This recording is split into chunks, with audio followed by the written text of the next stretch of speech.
Okay, so we're going to continue, excuse me, while I avoid one of my pups at my feet. We're going to continue now with the next activity in the turn that we just are involved in regarding the Confederates won the initiative. They made their move, they conducted their melee, and now the shoe's on the other foot, per se. The Union also now gets to move, etc., etc. So, um, a Union unit is what we are showing in question here. Um, the unit, uh, as it has no zone of control because of its casualties, uh, is not prevented from doing anything it wants to do, including run away. But it is also not prevented from advancing uh, to either forward or anywhere it wants to go, because the Confederate unit here is involved in a melee. And it has casualties as well, so there's no zones of control here anymore. These units are damaged. So, whereas we should have, and this is what we did a post on this recently, we should have just left the unit as it was in the hex, facing the direction it was facing. But what I wanted to do was emphasize the fact that what's really happening is that the unit is advancing its contingent into the Confederate unit that is in the cornfield. It's not flanking it. It may look as if it is, but that is not a flank. We're just doing that so that everybody can see this guy is involved in a melee with this guy. Yes, what we should have done is left it as it was, like this, and we could have just simply turned its facing like that. And if we didn't want to do that, we could have left it as it was, because the front arc is what the unit is concerned with. And simply put a marker here to show that this unit is involved in a melee with this unit. This unit we know is in melee. These two guys we know are in melee. We simply did it like this and took a picture because we wanted to show that it's possible for a unit that is in a line like this, like we had showed it, that it can be engaged with anybody in its front arc. We didn't have to do that. We just wanted to make sure that both players could see that that's a reality. However, having done that, and this is why we created the post, it also looks like when you turn a unit, like, and this would be the correct facing, by the way. If you wanted to turn the unit and face the flat of the hex, that's fine. It also looks as if a unit gets into this hex right here, that it's flanking the unit. That is not the case. In hex grid games, a flank isn't the forward arc of a unit. It's only the rearward arc of the unit. So in order to be flanked, this unit would have to have an enemy on its back left or back right, and or its completely rear facing hex side. Okay, but that's not the case. It's not being flanked because this unit is involved with this unit right here. It's occupied with just facing forward and meleeing, however you want to imagine melees happening, with this unit right here. So as the melee was not declared against this unit, and that's an important point. When this unit was facing like this, when the Confederate unit advanced here, technically he could have said, you know what, I'm going to melee both those units.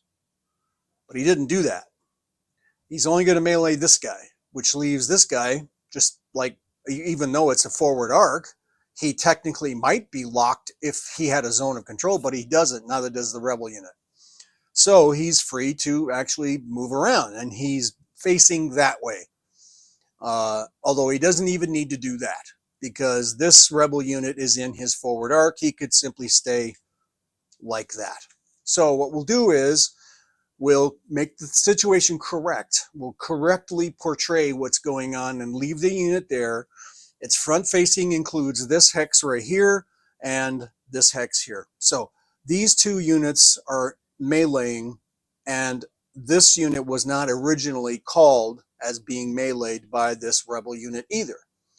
So this is now meleeing that unit, and these two melees are these two units are in melee, and that's going to also be calculated. So we're going to go ahead and calculate. Let's start at the left. It's just simply rolling a CNC die for each of the units involved. There's no commander value here. The commanders are out of sphere. In other words, they're more than one hex away. So we'll just roll for the casualties and see what happens. So let's roll for the Union. Rolls a red. Roll for the Confederates. Rolls a blue. Now, right? Be careful. Let's make sure we understand that a red causes a red hit.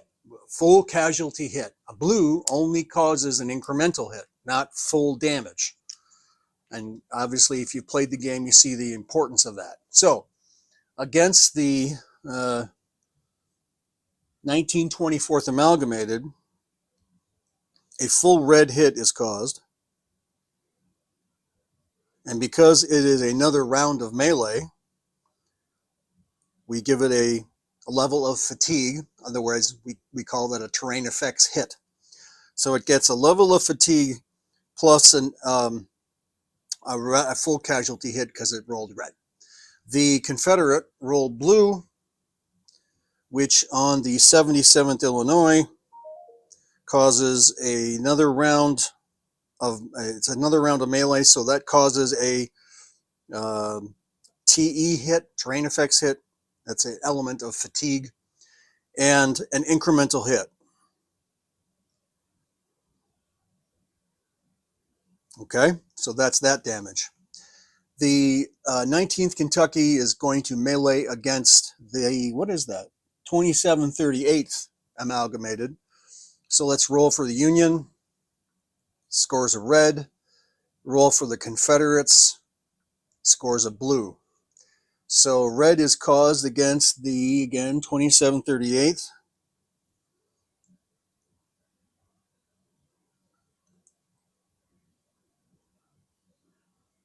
And another fatigue. Terrain effects. All right. The 19th Kentucky suffers a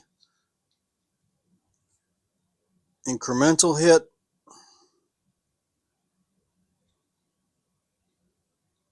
and a level of fatigue. And now the 23rd Wisconsin rolls, scoring a blue, and against, and the Confederates coming back roll, and they score a red. So on the 23rd Wisconsin, a red hit is caused, plus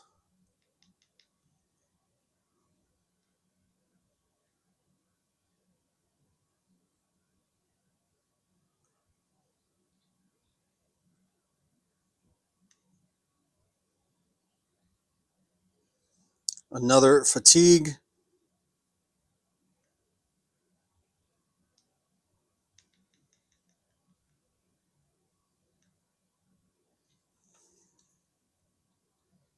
All right. I'm having trouble with these markers, as I said in the other video.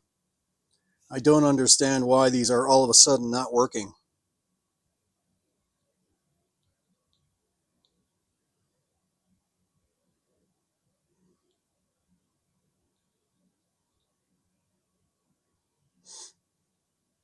Okay.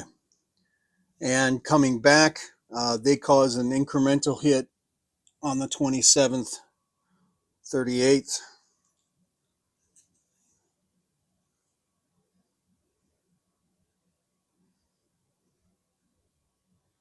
And that is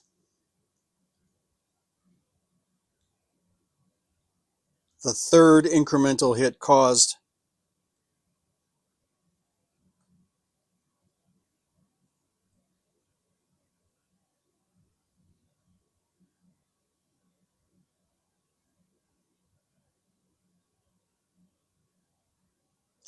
And this is definitely not working.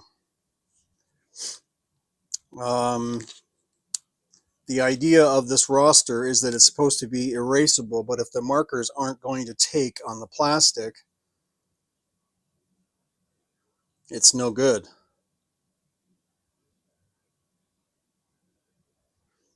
Okay, that's the third incremental hit, which translates to a full red casualty hit, which routes.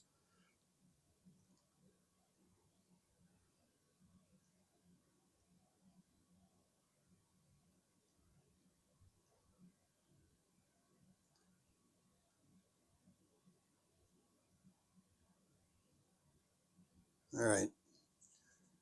We're going to have to change markers because for reasons unknown, all of a sudden these markers are no longer functioning.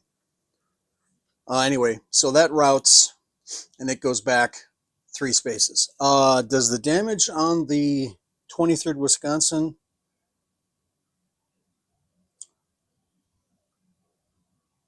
No, it's not as severe. So anyway, okay, so now the 2738 is routed back 1, 2, and 3, ironically right into the sphere of its commander. And to see which of the 2 units advances into the space once occupied by them, we'll roll red for the 19th Kentucky, and it doesn't get it in 23rd Wisconsin. It does. So it advances after them into the next hex where the cornfield is. So it chases after them. And let's summarize, is the damage to the 1924th, it's not severe enough.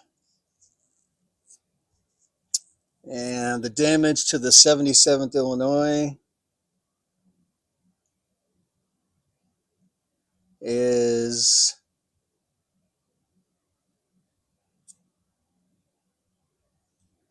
also not severe enough.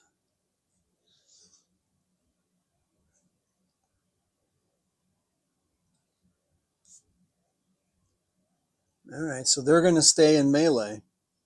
The cavalry, let's do a new roll, rolling for the Union first. They get a red hit on the, what did we say, Terrell's Texas Cavalry.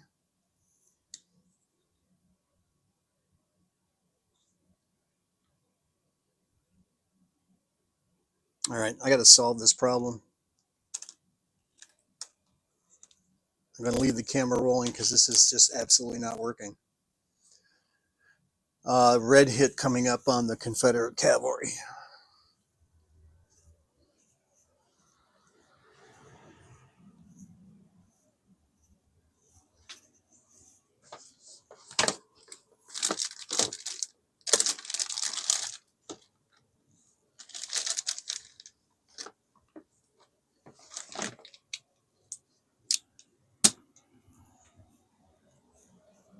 And also, this would all be resolved if I were to go ahead and implement our O-ring casualties. But I just haven't got around to doing that. That's why we're doing it with a roster card. All right, so vis-a-vis dry erase, or sorry, wet erase marker, as opposed to these Stadler, supposedly workable, but they're obviously not. So where was I? Terrell's takes a red hit.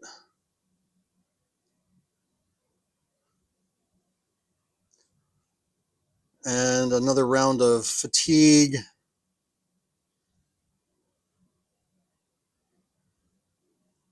Okay.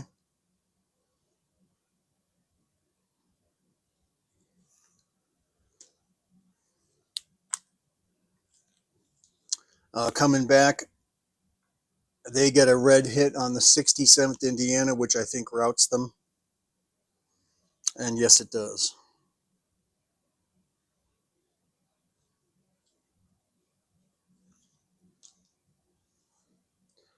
All right, so they run away. 1, 2, 3, right to within sphere of the commander, but that's another situation. We will talk about that presently. And now we are going to see if the cavalry advances into the unlimbered artillery. Red, it advances, which it does. So this is what we were wondering from the beginning when the cavalry moved down that road and engaged the infantry. What's going to happen now? Well, can the artillery, which set down last move, fire? And the answer is, with the 67th Indiana running past, there's a potential that the guns will not be able to fire. We don't know. And we simply roll almost always, when you want to resolve something, it's roll red to get the correct answer. And the correct answer here is yes, they can fire. Otherwise, they can't fire. So we roll blue, and that means they can't fire. So the Confederate cavalry now advances into the artillery, and the gunners obviously don't melee. They simply ran away. But in this situation here, there's an extenuating circumstance of the infantry, which now is going to melee the cavalry. And there's no going over to the next turn business, so that melee happens right away. But the gunners do run, leaving the gun behind, which is why we mount them this way. So the gunners are running away, leaving the guns there. And the melee happens between the 23rd Wisconsin and the cavalry. And the 23rd Wisconsin, by the way, the 23rd Wisconsin has entered the cornfield, and it will get a third terrain effects, which causes an incremental hit. So we will already record a fourth incremental, which doesn't exist. So I'm sorry, on fourth terrain effects, which doesn't exist, that immediately translates into a yes, thank you, Evelyn. Thank you. It translates into another incremental hit because they're at their maximum for terrain effects. And the cavalry as well will have another, and they suffer their third terrain effect or fatigue, which causes another incremental hit. This cavalry is nearly routing. 23rd Wisconsin is 1/3 the way to routing. So we are going to roll Union first. They roll red. So we roll for the two casualties, for the 23rd Wisconsin fighting the cavalry, and they cause it to rout, but cavalry also gets to fire back or melee back, and it fires and causes only a incremental hit. It rolled blue. So they're routing, and the 23rd Wisconsin gets an incremental hit, which is the third incremental hit, which causes a red hit to appear. And they are one step away from routing themselves. So it looks as if the Union has pushed back. So 1, 2, and 3. Confederate cavalry is routed back.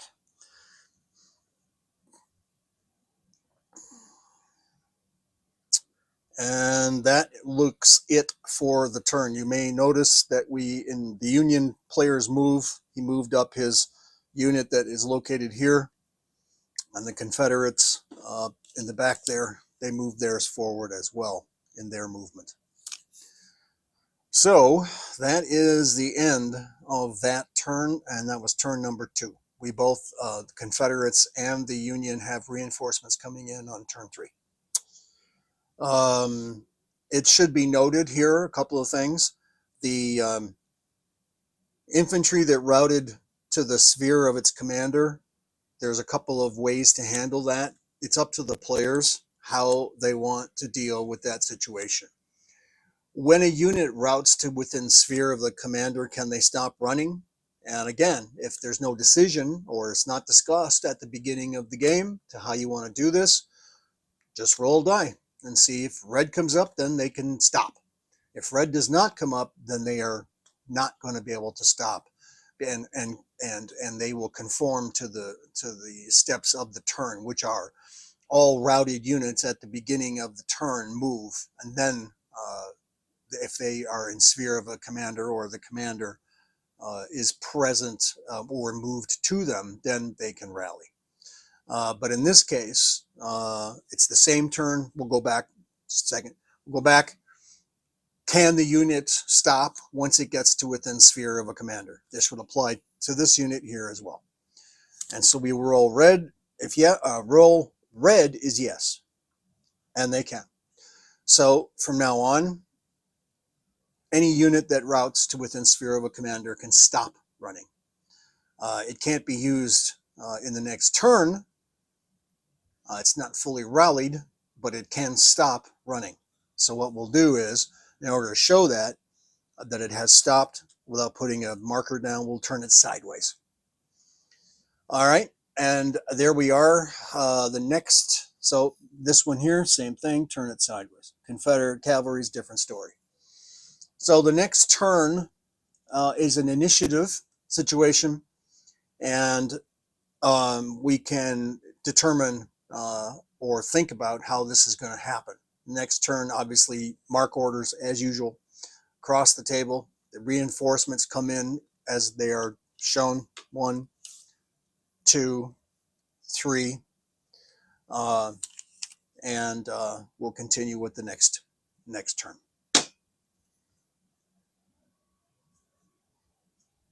Also, I want to clean up the card for the units that have routed, which is the 2738th. But because it's coming back,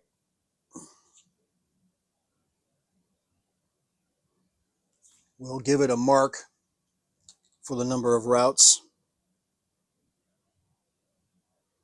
And the same with Tyrrell's cavalry. We'll remove its marks and add a mark under the routes. Generally speaking, units can route 3 times before they're removed. So in other words, well, they can route twice, and on the 3rd time they route, they are removed from play.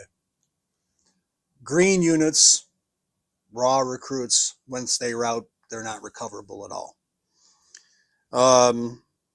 So that's that. 23rd Wisconsin is nearly routing. And that's it. Yeah, the 19th. 67th did route. 23rd Wisconsin is the concern here now, because it's only 1 red hit away from routing. How does one mitigate that kind of situation? Only thing is to keep it out of combat. You can recover the fatigues, the terrain effects, by standing still, but you can never recover the red hits. There is options, of course, if players want to play it that way. They can recover a red hit if they stay stationary. For each turn they're stationary, they can recover not just all their fatigues in the next time, on the next move, for instance, that as long as they stay still for 1 turn, all those terrain effects, indicators, marks will come off. But the red hits, the casualty hits, nah. You could do things like, well, we want to try and keep units from leaving the game, but then again, that just prolongs it. So kind of say, if it's damaged, it's damaged, and you cannot recover a red hit. It means you've just taken that many casualties and you're depleted. All right, so the next move is going to be us rolling for initiative and seeing what happens. But again, before you roll for initiative, the thing to do is everybody marks orders or declares it. And as we have seen over here, a likely scenario would be that the gunners would return to the gun next turn. The 23rd Wisconsin, which I said is close to routing, will probably stay there. It can't be shot in its current location, can't be seen. And the 19th Kentucky here, that isn't so badly damaged, probably will, well, if they feel lucky, they'll charge those, well, they'll move against those guns. The melee will continue with these 2 units, and if it turns out that the Confederates win that and rout the 77th Illinois, they can roll to see if they advance into the next hex, but the gun is going to be able to fire, and that's double automatic, double red hit. So there's really no chance that a unit can withstand a point blank fire of grape shot, even if they're 6-pounders, which they are. It's still going to be a lethal series of shotgun blasts right in their faces, literally. So the Confederate player actually does want to lose that melee and get that regiment out of there. But suffice to say, we'll have to wait and see what happens. All right. So that's kind of, well, a prolonged way of explaining things, but I think you get the general idea. And as usual, once you understand the rules and get the compendium, all these rules are involved. They're included in the compendium rulebook, which is on Amazon, and the updates are free from our website. So that's our situation right there, and we'll come back with the next term.